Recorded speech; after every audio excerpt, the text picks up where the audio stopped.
couple members of the victorious FlyQuest. Hey, thanks, Pace, for your time. The High Moon combo, congratulations on the reverse sweep. Hi, I want to start quickly with you. You've been through a few reverse sweeps before. How does it feel to do it again? Is this one different than the previous ones in the Gauntlet a few years back? Well, I didn't really see it coming, but, you know, the Riot wrote the script, so we just had to follow along. It kind of sucked to start 0-2, but, you know, you guys told me we'd take the next 3 games, so I was fine with it. Yeah, and Moon, also playoff series victory for you coming back from 0-2. How does it feel to make it into the semifinals? Man, after we were down 0-2, I just got like flashbacks to NRG where we got shit on 0-3. So I was like, man, we really got to pick it up because I did not want to have that happen again. Like, I really want to go to playoffs and try to prove myself as a player. All right, so I have to ask from your perspective, what happened? You were down 0-2, and then you came back in Game 3 and just progressed throughout the series into what was a really close Game 5 as well. How did you stick through it in this long, grueling series? Well, for me, I felt like the first 2 games we just had like, I feel like it was a lot of draft problems. Like, we didn't have any playmaking, so I felt like, and they had Rengar. They had a lot of playmaking, and we didn't have very much at all. So I felt like I was kind of stuck farming and like protecting people, and I think that's just not how we want to play as a team in general. Like, we want to be the team that's doing shit, and we want to be the team that's initiating stuff and making the first play. And because of draft, I think we couldn't do that. All right, and Hi, you were also in this comeback as well. How did you identify what was going wrong and correct it for games 3, 4, and 5? Well, the first step was to ban Aurelion Sol. Apparently, that guy's really good at that champion. I didn't think he was that good. Apparently, he's really good at that champion, so that wasn't that fun. And then as the games progressed, we just learned how to play the game better as far as like first that team.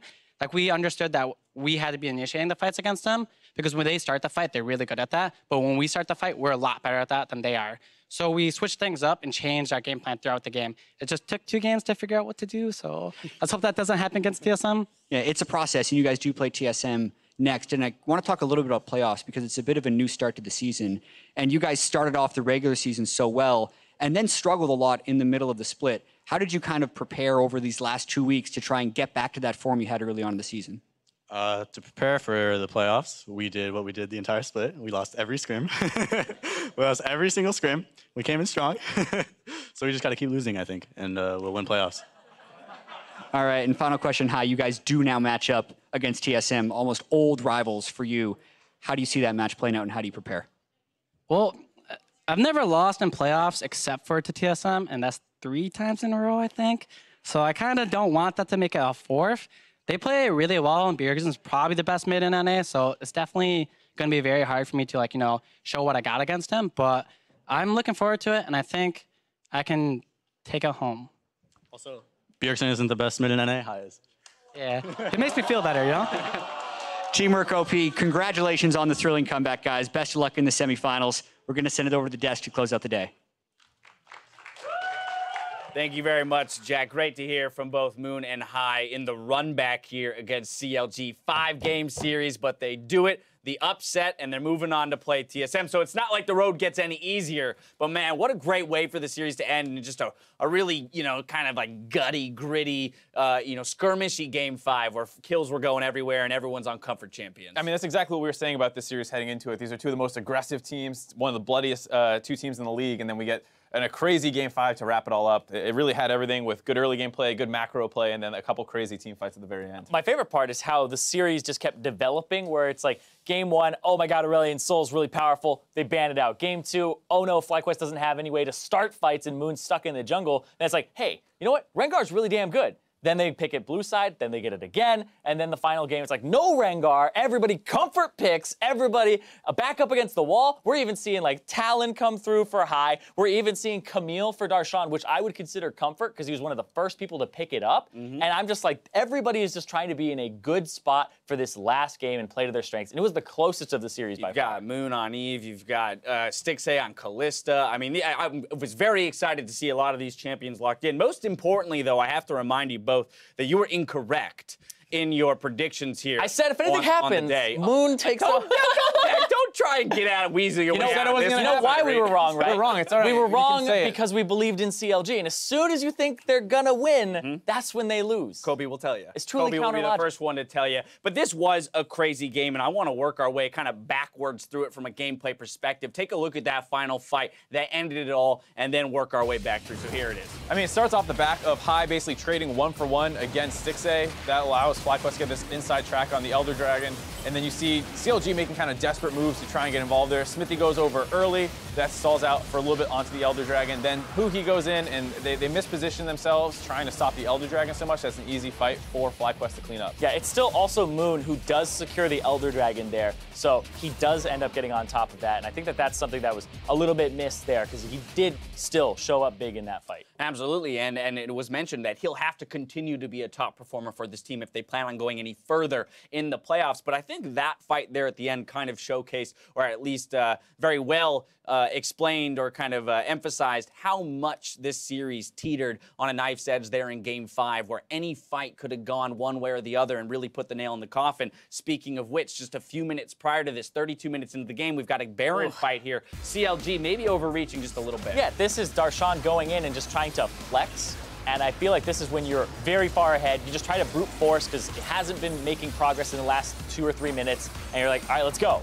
And they got completely caught off guard. They lose the jungler and top laner, and then they're free to start this Baron up.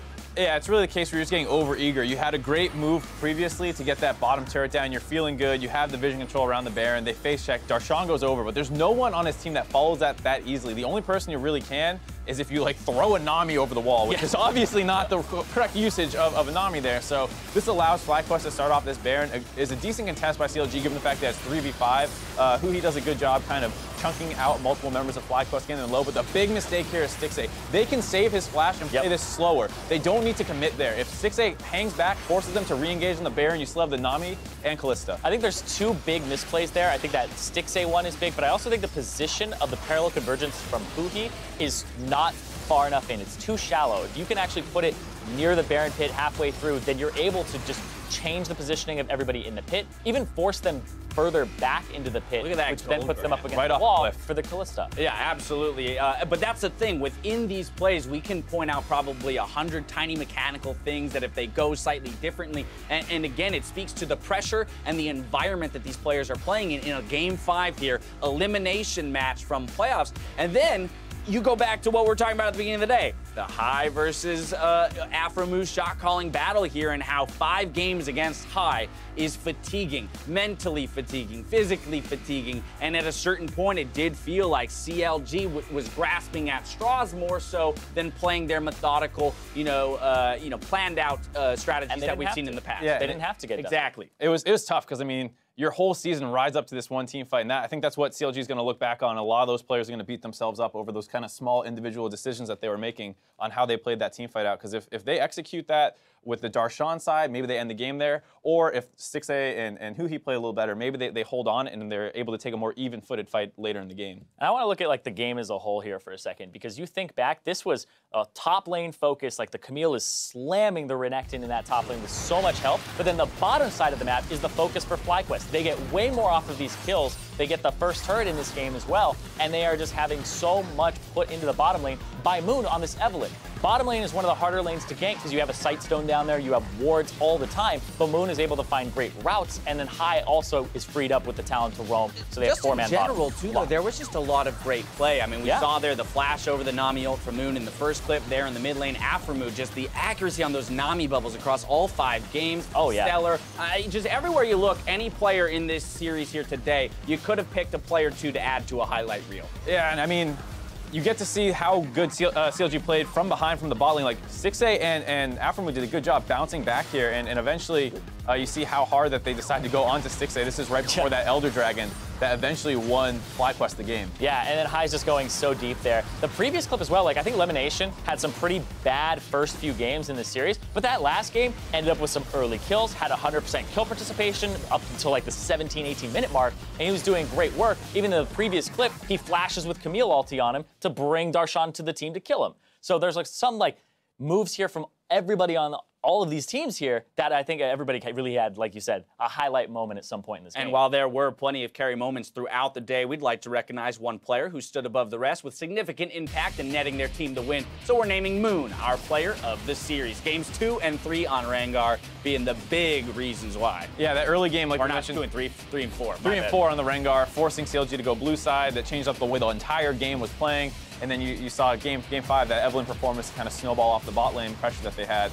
And I mean, huge redemption story for this guy, given where he came from at the end of Season 6, kind of seen as a bit of a failure almost in the sense in the league where he wasn't able to perform, and now it's totally bounced back. And this will be his first semifinal performance ever moving forward on a team that, has pretty much made the finals except for Altec.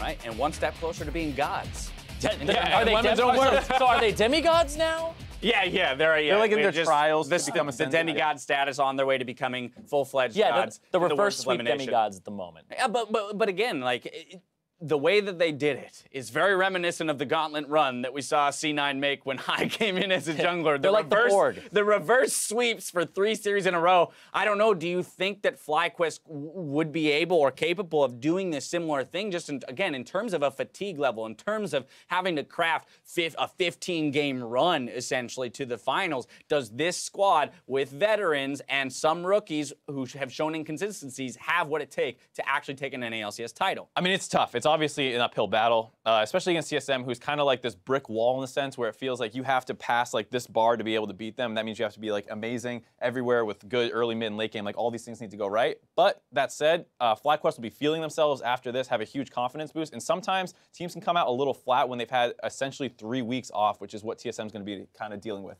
Yeah, and I totally agree with that. I just want to kind of dive in here for a moment because I think that this matchup up against TSM is really interesting because TSM is perceived as having a weaker bottom side of the map and not top-level performing jungler at the moment, where if Moon plays to his full potential and then they group up with High, maybe they do something with Bjergsen, and then they move down bottom and then punish that lane exactly like they did today against Counterlogic Gaming. That could be a winning formula for FlyQuest against TSM. I'm not saying it's going to happen, right, but I think that it's something that they could possibly accomplish. There are paths to victory, and the path to the finals is getting all that much more clear. So with only 4 teams left in the playoffs, let's pull up the brackets to see how they'll face off. On Saturday, Phoenix One took down, or rather looked to take down, Cloud9 in their first appearance in a North American LCS semifinal, while FlyQuest and TSM match up on Sunday, for a chance at the championship bout in Vancouver. We already talked a little bit about that TSM FlyQuest matchup. Let's talk also about C9 Phoenix One. Thoughts there? I mean, you have to look at the matchup that they had in Week 9 where C9's bot lane kind of destroyed Arrow, who a lot of people were saying MVP of the league, and then they kind of put a big asterisk on that one where it's like, oh, hold up, maybe not. They didn't destroy Arrow. They destroyed Stunt and Shady. They destroyed the bot lane. No, I'm going to fight you on this one. No, you're right. No, I'm going to fight you on this one. You're right. They destroyed the bot lane. And those two people are like, Arrow had a really bad match. He was 0-0-2 or something. He's like 2-1-2 throughout that series. He has 1 death as well where they said, kill this KDA player and I'll chase him down. His support's 0-7, 0-4. I'm like, that's not on Arrow, man. I'm a 100% Arrow fanboy, so I'm with you there. Right, so not Arrow specific, bot lane specific. Bot lane specific. We saw that C9 heavily exploited the bot lane. In the last time they matched up. And, I mean, you look at, as well, the fact that Contracts has looked, at times, a little unimpactful over the course of a series, and then Nori had a good bounce-back performance in the playoffs this time. All right, so if you're saying that the bot lane obviously got smacked around a little bit by C9 in week 9, how did you feel about Phoenix One's bot lane performance here in the first week of the playoffs? Do you feel like they elevated themselves from where they were at week 9 and might be able to challenge C9 a little bit more in that game? Yeah, I mean, they actually kind of took apart their opponent's bot lane. So I think you saw a big bounce-back performance out of Arrow. Like, the whole team, just like week 9, P1 did not look like themselves, and so you see in the playoffs, they kind of look more reminiscent. Zig doing a good job in the top lane, being that kind of role player for the team, doing whatever they needed, and then it was really on Arrow and Rio being two monster carries. Those imports, man, they stepped up huge. Ryu, I think, was the big surprise there because we know he's good. We know he's damn good. We know he plays well in playoffs, but that was a disgusting performance from him in that series. Some things to consider here, right? FlyQuest up against TSM means that if they are able to take down the #1 seed, they have the opportunity to maybe go up against Cloud9 for a finals, which would be hilarious to watch both High, Balls, and Lemonation up against their old organization.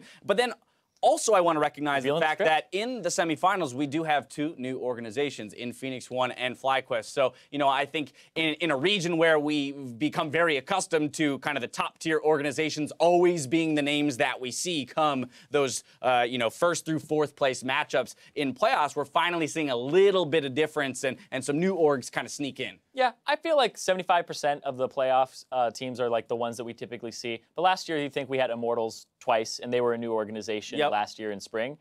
So I don't think it's unusual, but I feel like having 2, like you said, that's what I'm saying. We got 2 instead of just 1, right? Because Counterlogic Gaming dropped down. So right now, there's a possibility that for the first time since GGU, we'll have 1 team outside of the 3 with Counterlogic Gaming, TSM, and Cloud9 that's not one of those 3 in the finals. Phoenix One FlyQuest finals? I mean, that'd be amazing. That would be I would weird. love Who that. knows? That would be Who weird. knows? You can find out next week, I tell you that much. Be sure to tune in for those matches next weekend and show your support using the hashtag HowILCS. We had some great submissions today, and here are some that caught our eye. First off, we have at TJ919 Ice Boy. What a name. boy. Yeah, cheering on FlyQuest with man's best friend. Got a corgi. Love to see that. Also a Carolina Panthers fan, apparently. So a little bit of football sneaking in there. Then we have how do you wanted to Krajako or Krajako? Krajako. All right, but multitasking for finals tomorrow. So watching the quarterfinals, prepping for the finals. I like that. A little bit of multitasking. Please pass your classes. And at Actual Substance also shared how they were avoiding studies. A lot of schoolwork going on right now, it seems Yeah. like. I'm so out of sync with like what's going on in college, and I'm like, oh, they're doing finals. May or may not have done the same thing when I was in college, watching Jat, Freak, and 100% did the same thing. Oh, yeah. Not maybe did the same thing. Yeah. 100%. Well, I'm glad that we had you guys watching with us today. The games are wrapped up, so there's nothing keeping you from hitting the books anymore. Get back to it. On to something a little bit more serious. I have a tease for a duos piece coming up, so I'll need you two, the two of you, to not interrupt me because Kobe ain't so good at that. Because their next installment focuses on the relationship between Cloud9's explosive top laners. Take a look. 스크림이라든지 경기를 하고 있을 때 약간 실수가 나오면 좀 약간 걱정되긴 해요. 아, 이거는 만약에 임팩트 형이었으면은 이거 되게 잘 대처를 했을 텐데. 임팩트 형이 되게 독보적이잖아요, 위치가.